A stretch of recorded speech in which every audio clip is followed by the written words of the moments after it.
پتا چلی کہ وہ کبھی بھی اپنی کمی کو نہیں مانتا, ہمیشہ اپنی کمی کا کلیم دوسرے پہ لگاتا ہے کہ میں اس کی وجہ سے ایسا ہوا. ہمارے اندر بھی یہ کوالٹی تھی, ہم بھی چاہتے تو ایسے ہو جاتے, لیکن نہیں, اسے پہچاننا چاہیے کہ باطل کتنی بھی طاقتور ہو جائے لیکن باطل باطل رہتا ہے. اب اس نے کیا کوشش کی, اسے جناب آدم کا جنت میں رہنا کھلنے لگا. سنیے گا توجہ کے ساتھ, شیطان نے باطل, آدم حق. اب باطل کو حق کا جنت میں رہنا کھلنے لگا, دل میں چبھن ہونے لگی. کل تک اس جنت میں میں رہتا تھا, آج آدم ٹہل رہے ہیں. کل تک ان باغات میں رہتا تھا, آج آدم ٹہل رہے ہیں. کل تک بیت جنت میں میں رہتا تھا, آج آدم رہ رہے ہیں. تو اس نے یہ ساری کوشش کی. دیکھیں یہ تو نظام الہی ہے وہ ایک طرف, لیکن اس نے کوشش تو کی نا کہ آدم کو جنت سے نکالا جائے.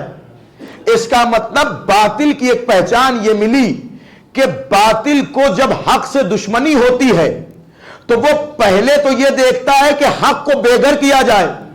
بھائی آدم جنت کے گھر میں رہ رہے تھے تو شیطان نے یہ سوچا کہ آدم سے جنت کا گھر چھڑایا جائے. دوسرے آدم جنت کے باغ میں رہ رہے تھے تو شیطان نے یہ سوچا کہ آدم سے جنت کا باغ چھڑایا جائے. بھائی یہاں سے باطل کی ایک پہچان پتا چلی کہ باطل جب حق کے خلاف ہوتا ہے تو پہلا حملہ حق کے گھر پہ کرتا ہے, دوسرا حملہ باغ پہ کرتا ہے. نہیں بھائی میں کچھ عرض کر رہا ہوں, باطل جب حق کے خلاف ہوتا ہے, بھائی شیطان باطل تھا, آدم حق تھے. شیطان جب آدم کے خلاف ہوا تو شیطان نے سب سے پہلا یہ کام کیا کہ آدم سے جنت کا گھر چھیننا چاہا, جنت کا باغ چھیننا چاہا. اب وہ مصلحت الہی ایک طرف, لیکن شیطان کا کام یہ تھا چونکہ شیطان باطل تھا. وہیں سے پتا چلا کہ باطل کا پہلا حملہ حق کے گھر پہ ہوتا ہے, دوسرا حملہ حق کے باغ پہ ہوتا ہے. اب سمجھے بعد رسول پہلا حملہ زہرا کے گھر پہ کیوں ہوا, دوسرا حملہ باغ صدق پہ کیوں ہوا. صلوات پڑھیں عظمت شہزادی اسلام.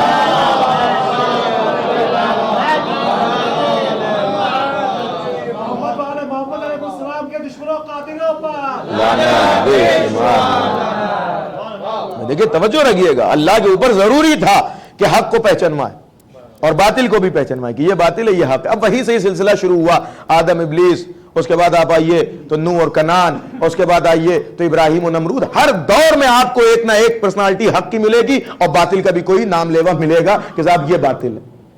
لیکن ایک دور ایسا آیا کہ جہاں پہ لوگوں نے دیکھا کہ اب دیکھیں ایک زمانے تک تو باطل کے اندر اتنی جرت تھی کہ باطل باطل بن کے حق کے سامنے آتا تھا, لیکن جب اللہ نے پیغمبر کی حکومت دنیا پہ قائم کر دی تو اب باطل کے اندر یہ جرت نہیں رہی کہ باطل باطل بن کے سامنے آئے. تو باطل نے یہ پروپیگنڈا تیار کیا کہ اب باطل حق بن کے سامنے آئے گا. تو اب اللہ کو ایک ایسی شخصیت کی ضرورت تھی کہ جو یہ کار نمایاں کر دے کہ جب باطل حق کے پردے میں چھپ کے آئے تو کوئی ایسا ثبوت بن جائے کہ جو باطل کو بے نقاب کر دے.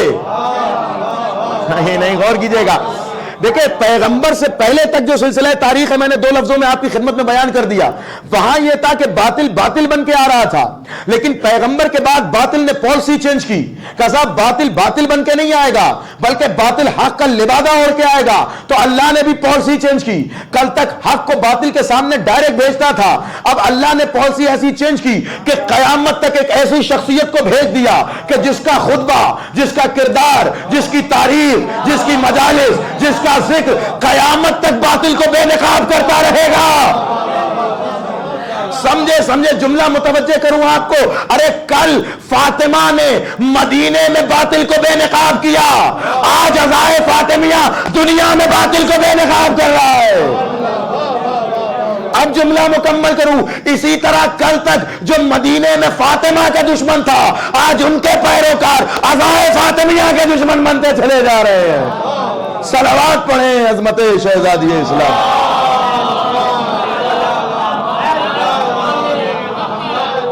اس لیے کہ فاطمہ معیار حق ہیں, فاطمہ باطل کو بے نقاب کرنے والی ہیں. بھائی دیکھیں ضروری تھا کہ ایک ایسا کیریکٹر ہو, ایک ایسا کردار ہو کہ جو زمانے کو بتائے کہ اسے باطل کہا جاتا ہے. دیکھیں کچھ لوگ تو ایسے تھے جن کا کلم کلا کہنا یہ تھا کہ ہم باطل چاہتے ہیں, کچھ لوگ جو تھے وہ حق کے پیروکار تھے, کوئی مسئلہ نہیں. دیکھیں یہاں تک کوئی مسئلہ نہیں ہے, آپ اگر باطل کو مان لو, باطل لکم دینکم ولی دین, ٹھیک ہے اپنے دین پہ رہو, لیکن مسئلہ یہاں سے شروع ہوتا ہے کہ جب باطل کو حق بنا کے مائنڈ ڈائیورٹ کیا جائے. اب اس میں ایک تیسری شک بھی آ گئی. اب انہوں نے جو نئی پالیسی رکھی, وہ نئی پالیسی کا نام کیا تھا کہ صاحب کوئی مسئلہ نہیں, حق و باطل کوئی چیز نہیں ہے. کہ حق و باطل تو دو راستہ ہے, منزل تو سب کی ایک ہے. ایک پالیسی یہ بھی تو ہے, کچھ لوگ اس طرح کے بھی مل جائیں گے کہ حق و باطل کوئی چیز نہیں ہے. ٹھیک ہے, وہ ان کے پہنچنا تو سب کو اللہ کے پاس ہے نا, تو وہ اس راستے سے جا رہا ہے, ہم اس راستے سے جا رہے ہیں. منزل تو سب کی ایک ہے نا. کچھ لوگ اس فکر کے بھی ملیں گے آپ کو, انہوں نے سارا سسٹم ہی اپنے اعتبار سے کلیئر کر دیا کہ ہم کو کیا ضرورت ہے حق حق کا نعرہ لگانے کی, ان کو کیا ضرورت ہے باطل باطل کا نعرہ لگانے کی. یہ ایک منزل کے لیے دو راہیں ہیں. جیسے کبھی کبھی ہوتا ہے کہ ایک منزل کے لیے دو راستے ہوتے ہیں, آپ چاہیں تو شارٹ کٹ سے آ جائیں, چاہیں تو لانگ روٹ سے گھوم کے آ جائیں. تو ان کا کہنا یہ کہ جانا سب کو اللہ تک ہے. اب کوئی ادھر سے ادھر سے گھومتے ہوئے تراہے سے آ رہا ہے, اور کوئی ڈائریکٹ 12 گلیاں کراس کرتا ہوا اللہ تک جا رہا ہے. تو پہنچ تو دونوں اللہ تک رہے ہیں. تو کیا ضرورت ہے جھگڑنے کی, لڑنے کی؟ دیکھیں پہلی چیز تو کوئی جھگڑا نہیں, کوئی لڑائی نہیں ہے, کوئی وہ نہیں ہے. سارا مسئلہ یہ ہے کہ انسان کے اندر حق کو حق کہنے کی جرات ہونی چاہیے. اور دیکھیں آدمی کتنا بھی کامن کیوں نہ ہو جائے, لیکن اتنا کامن نہیں ہوتا کہ اپنے دل میں ٹیرورسٹ کو صحیح کہنے لگے.